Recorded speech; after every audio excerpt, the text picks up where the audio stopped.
ప్రజావాణిలో భాగంగా కరీంనగర్ జిల్లా కొత్తపల్లి తహసీల్దార్కి అన్యక్రాంతమైన ప్రభుత్వ భూములను సర్వే నెంబర్ 439/4 చింతకుంట గ్రామ శివారులో 2 ఎకరాల భూమి కాంపల్లి మల్లేశం సమత దినసరి కూలీ సంఘం పేరున కబ్జా చేయడం జరిగిందని సర్వే నెంబర్ 55 రేకుర్తి గ్రామ శివారులో సుమారు 18 ఎకరాల ప్రభుత్వ భూమిని కొంతమంది భూమి కబ్జాదారులు సంబంధం లేని నెంబర్లు వేసి ఆక్రమించుకున్నారని అట్టి భూమిని ప్రభుత్వం స్వాధీనం చేసుకుని హద్దులు నిర్వహించి పేద ప్రజలకు ఇందిరమ్మ ఇండ్లు కట్టించాలని తుడుం దెబ్బ డిమాండ్ చేసింది. అదేవిధంగా భూ కబ్జాదారులపై ప్రభుత్వ పరంగా కఠినమైన చర్యలు తీసుకోవాలని, వారికి సహకరిస్తున్న రెవెన్యూ అధికారులపై సమగ్ర విచారణ చేపట్టి రిమూవల్ ఫర్ సర్వీస్ చేసి చట్టపరమైన చర్యలు తీసుకోవాలని, లేని ఎడల రాష్ట్ర వ్యాప్తంగా తుడుం దెబ్బ నిరసన తెలియజేస్తుందని మీడియా ముందు తుడుం దెబ్బ రాష్ట్ర వర్కింగ్ ప్రెసిడెంట్ గుర్రాల రవీందర్ ముఖ్యమంత్రిని కోరారు.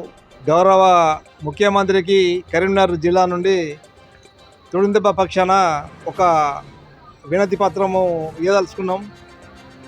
దాంట్లో భాగంగానే ఇవాళ కరీంనగర్ జిల్లాలోని రేకుర్తి, కొత్తపల్లి మండలం రేకుర్తి మరియు చింతకుంట గ్రామ శివార్ల భూమి అన్యాక్రాంతం అవుతూ ఉంది. దాంట్లో భాగంగానే ఇవాళ హైదరాబాద్లో ఏదైతే హైడ్రా ఉన్నదో మరి హైడ్రా చట్టాన్ని కరీంనగర్లో ఎందుకు వర్తింపజేస్తలేరని చెప్పి మేము గౌరవ ముఖ్యమంత్రి గారు సూటిగా అడుగుతా ఉన్నాం. దాంట్లో భాగంగానే ఇవాళ దాదాపు ఇందిరమ్మ ఇండ్లకు భూమి లేదంటా ఉన్నారు. ఇవాళ పేద ప్రజలు కానీ ఎస్సీ ఎస్టీలు కానీ ఎక్కడైనా గుడి చేసుకుంటే పీకేస్తూ ఉన్నారు భూములు లేవని చెప్పి. మరి అదే తరుణం లోపల ఇవాళ చింతకుంట కానీ రేకుర్తి శివార్లో కానీ ఎకరాల కొద్ది భూములు అగ్రకులాలకు సంబంధించిన వాళ్ళు దొంగ సర్వే నెంబర్లు వేసుకుంటూ ఆ సర్వే నెంబర్ చూస్తే ల్యాండ్ రికార్డులో ఉండదు, ఇవాళ సంబంధిత రెవెన్యూ అధికార వాళ్ళ దగ్గర ఉండదు. మరి ఆ సర్వే నెంబర్ ఎట్లా వచ్చింది? ఇవాళ మేము ఒక దాని మీద మేము ఆర్టీఐ పెట్టి తీసుకుంటే ఆ సర్వే నెంబర్ మాత్రం కనబడతా ఉంది. ల్యాండ్ రికార్డులో అక్కడ ల్యాండ్ అండ్ సర్వే దగ్గరికి పోతే అక్కడ లేదు. మరి రెవెన్యూ ఆఫీస్కి వస్తే రెవెన్యూ ఆఫీస్ దగ్గర రెవెన్యూ ఆఫీస్ లేదు. మరి దాంట్లో భాగంగా చింతకుంటకు సంబంధించి 439/4 సర్వే నెంబర్ లోపల 2 ఎకరాల భూమి, 1 కాదు 2 కాదు 2 ఎకరాల భూమి కాంపల్లి మల్లేశం అనే వ్యక్తి అనే కబ్జాలో ఉంచుకొని దాన్ని అన్యాక్రాంతం చేసి కబ్జా చేసిండు. దాన్ని ఇలా అధికారులు కూడా చూసినట్టు చూస్తూ ఉన్నారు. మరి దాన్ని ఇలా ప్రభుత్వము వెంటనే స్వాధీనం చేసుకోవాలి. ఏదైతే భూమి లేని పేద ప్రజలు వాళ్ళు వంచాలని డిమాండ్ చేస్తూ ఉన్నాం. అదే తరుణంలో రేకుర్తి లోపల కూడా ఇవాళ 50 సర్వే నెంబర్ లోపల దాదాపు 18 ఎకరాల భూమి, 18 ఎకరాల పరంపో భూమిని ఇవాళ అన్యాక్రాంతం అయింది. ఇవాళ అధికారులు కూడా చూస్తున్నట్టే వివరిస్తున్నారు. కాబట్టి ఆ భూమి ఇవాళ ప్రభుత్వం వెంటనే స్వాధీనం చేసుకోవాలి, దాన్ని హద్దులు ఫిక్స్ చేయాలని చెప్పి ఇవాళ మేము గౌరవ ముఖ్యమంత్రిని కోరుతా ఉన్నాం.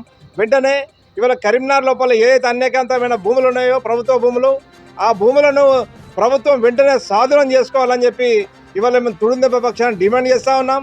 లేని విధంగా లేని ఏడేలా ఇవాళ రాష్ట్ర వ్యాప్తంగా ఈ భూమి సమస్యల మీద ప్రభుత్వ భూమి అన్యాక్రాంతం అవుతుంది కనుక ఆ భూమిని మొత్తము రికవరీ చేసే విధంగా ప్రభుత్వం చర్యలు తీసుకునే విధంగా రాష్ట్ర వ్యాప్తంగా నిరసన వ్యక్తం చేస్తామని చెప్పి మేము ప్రభుత్వం డిమాండ్ చేస్తూ ఉన్నాం.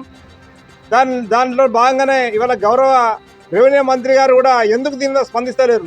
ఇవాళ కరీంనగర్ లోపల మొత్తం దాదాపు కరీంనగర్ జిల్లా లోపల ఎక్కడ కనబడ్డా 100 ఎకరాల భూములన్నీ కబ్జా అవుతున్నాయి. మన కబ్జా కోర్ల నుండి భూములు విడిపియాలి. ఎవరైతే అన్యాక్రాంతం చేసి కబ్జా చేసినరో వాళ్ళ మీద చట్టపరమైన చర్యలు తీసుకోవాలని చెప్పి నేను ఇలా గౌరవ ముఖ్యమంత్రి గారు డిమాండ్ చేస్తూ ఉన్నాం. వెంటనే పెట్టిన చర్యలు తీసుకోవాలి. ఎవరైతే బాధ్యత అధికారులు ఉన్నారో వాళ్ళ మీద అక్రమాలకు పాల్పడితే వాళ్ళ మీద చర్యలు తీసుకోవాలని చెప్పి డిమాండ్ చేస్తున్నాం. నా పేరు గుర్రాల రవీందర్, నేను Tudumdebba state working president. Hi, this is Neha Shetty. Please subscribe to GK News. Hi everybody, subscribe to GK News.